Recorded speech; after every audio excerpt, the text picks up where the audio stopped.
Bismillahirrahmanirrahim. Assalamualaikum warahmatullahi wabarakatuh.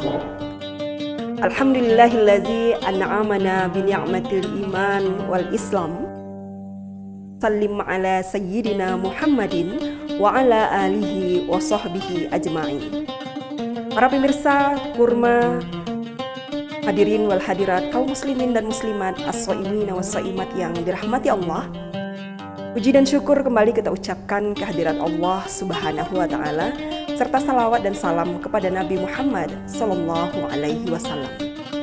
Kaum muslimin dan muslimat yang dirahmati Allah, kalau pada episode kemarin kita sudah membahas tentang topik diam sebagai suatu solusi kehidupan, maka hari ini pada kesempatan yang singkat ini kita akan mencoba untuk membahas tentang satu bahasannya, tentang doa.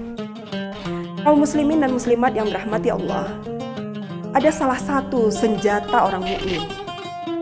Salah satu senjata orang mukmin yang tidak boleh kita lupakan, yaitu adalah kekuatan doa. Orang mukmin boleh saja tidak mempunyai harta yang banyak, boleh saja tidak memiliki jabatan yang tinggi, tapi jangan sampai tidak memiliki doa. Karena doa ini adalah satu-satunya yang dimiliki oleh orang-orang mukmin. Bagaimana dalam firman Allah bahwa dalam surah Al-Baqarah ayat 186, wa idza sa'alaka ibadi anni fa inni qarib, kata Allah. Apabila hambaku meminta kepadaku, maka sesungguhnya aku itu lebih dekat. Oleh sebab itu yakinlah bahwa sebenarnya Allah itu justru bersama kita. Kaum muslimin dan muslimat, pertanyaannya adalah bagaimana doa kita itu menjadi sesuatu yang powerful, kalau istilahnya. Jadi doa kita itu menjadi sesuatu yang kekuatan. Maka di sini ada dua poin bahwa doa kita itu bisa dijadikan sebagai sesuatu yang powerful. Yang pertama adalah siqah billah. Jadi yang pertama adalah siqah billah, yaitu doa itu bisa menjadi suatu kekuatan kalau dibarengi dengan keyakinan kita kepada Allah. Yang kita percaya itu adalah yang pertama, kita meyakini bahwa Allah itu bersama kita. Ingat, Allah itu bersama kita. Allahu ma'akum innama kunta. Jadi Allah itu bersamamu dimanapun kamu berada. Jadi kalau ada anak kecil yang mengatakan Allah itu di mana, maka ada yang mengatakan Allah itu ada di mana-mana. Ini jawabannya kurang filsafat.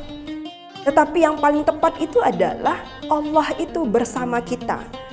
Bersama kita bukan ada di mana-mana. Kalau berada di mana-mana itu nanti di WC ada, itu kan tidak mungkin. Tempat-tempat yang najis ada, itu tidak mungkin. Tetapi yang lebih tepat itu adalah Allah bersama kita. Saat kita sedih, yakinlah Allah itu bersama kita. Saat kita galau, yakinlah Allah itu bersama kita. Saat kita mempunyai masalah yang berat, yakinlah Allah itu bersama kita. Maka ini adalah suatu keyakinan bahwa segala sesuatu itu, segala apa yang terjadi di atas dunia itu adalah semua atas kehendak Allah. Maka yakinkan dalam diri kita bahwa Allah sebenarnya yang mengatur segalanya. Jadi apa yang Allah kehendaki, masya'a kun, apa yang Allah kehendaki terjadi. Lakin sebaliknya, walam tasya, apa yang tidak Allah kehendaki, lam yakun, tidak akan pernah terjadi. Maka inilah percaya bahwa Allah itu adalah bersama kita dan Allah menguasai atas segala sesuatu. Yang kedua, kita meyakini apa? Meyakini bahwa Allah itu memang senang kita berikan doa. Allah itu senang kita berdoa, maksudnya. Ini berbeda dengan makhluk. Kalau makhluk itu, kalau kita meminta banyak, pasti makhluk akan rewel. Anak yang selalu minta kepada orang tuanya, lama-lama orang tuanya malas gitu. Ya, atau mungkin ini anak bawel banget misalnya. Atau mungkin ini atasan dan bawahan yang selalu minta kepada atasan. Nah, atasan tidak akan mau lagi, ini makhluk. Tapi berbeda dengan Allah, hubungan hamba dengan Allah. Kalau hubungan hamba dengan Allah, semakin hamba itu meminta, maka Allah lebih suka. Jadi jangan sampai, waduh ya Allah, ini amalan saya masih rendah, saya malu ya Allah untuk meminta. Jangan seperti itu. Justru Allah itu lebih senang kalau dia diberikan, atau mungkin kita itu lebih banyak, lebih sering untuk berdoa kepadanya. Sering-sering saja meminta. Karena Allah akan lebih suka dengan hamba-hambanya yang sering meminta atau berdoa kepada Allah. Nah, ini kebalikan dari sifat makhluk. Kemudian yang ketiga, Allah itu, yakinlah bahwa Allah itu akan mengabulkan doa hambanya. Jadi yakin, istiqoh billah itu yakin bahwa Allah akan mengabulkan doa hambanya. Ya. Jadi berdoalah, maka Allah akan astajib lakum, Allah akan mengijabah. Maka dalam konteks mengijabahnya ini, nah ini harus ingat, ada 3 hal.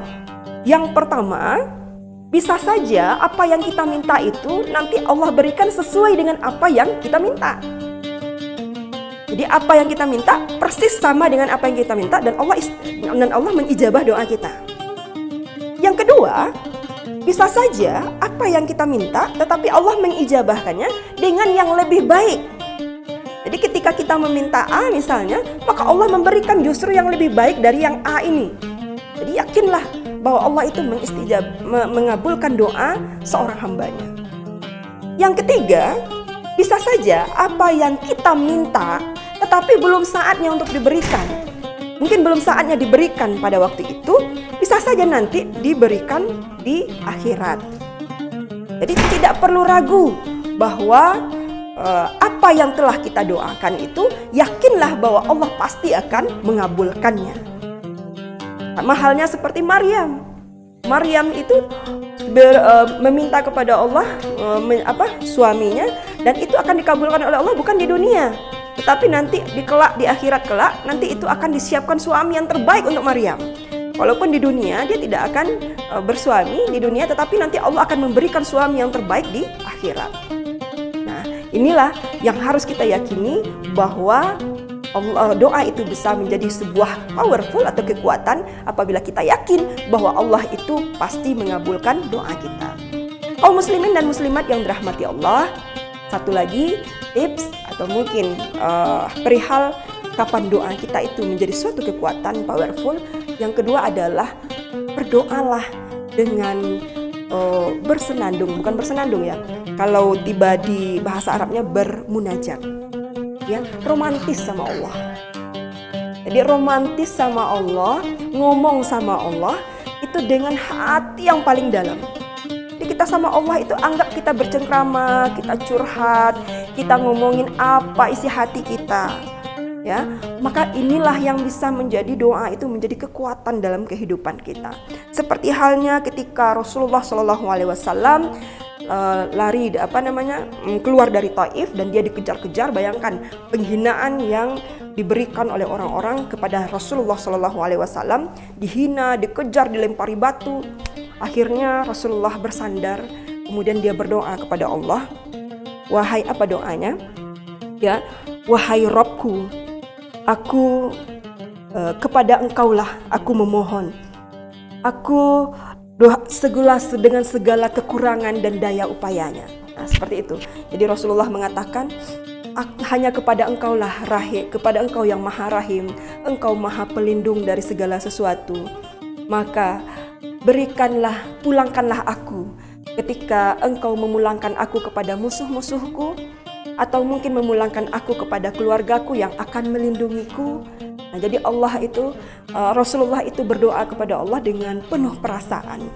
Maka aku tidak apa-apa ya Allah, terserah Engkau ya Allah. Jadi intinya dia meminta pertolongan Allah tetapi dengan munajatnya. Nah, ini juga yang terjadi ketika Nabi Yunus masuk ke perut ikan.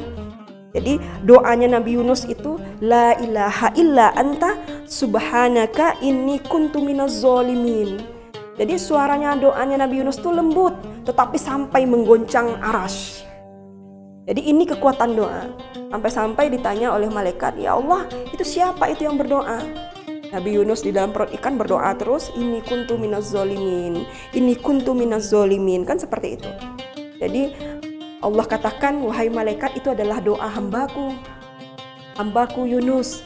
Maka semua malaikat mengatakan, ya Allah, ampunilah dosanya. Nah, akhirnya semua malaikat memohon kepada Allah untuk mengampuni dosa Nabi Yunus. Nah, begitulah kekuatan doa-doa yang dicontohkan ya oleh para nabi dan para rasul ke kita, bagaimana dia bermunajat. Doa itu melalui munajatnya kepada Allah, bercengkrama dengan Allah, mengatakan hal-hal yang sangat romantis kepada Allah, itu tidak apa-apa. Baiklah Bapak dan Ibu kaum muslimin dan muslimat yang dirahmati Allah, maka demikianlah doa itu menjadi suatu kekuatan bagi orang mukmin, sehingga doa menjadi suatu keyakinan kita kepada Allah, bahwa dengan doa kita bisa merubah takdir kita ke arah yang lebih baik. Kaum muslimin dan muslimat yang dirahmati Allah, demikian saja yang bisa kami sampaikan, dan kami ucapkan selamat berbuka. Mudah-mudahan amal ibadah kita diterima oleh Allah Subhanahu wa taala. Terima kasih. Billahi taufik wal hidayah. Wassalamualaikum warahmatullahi wabarakatuh.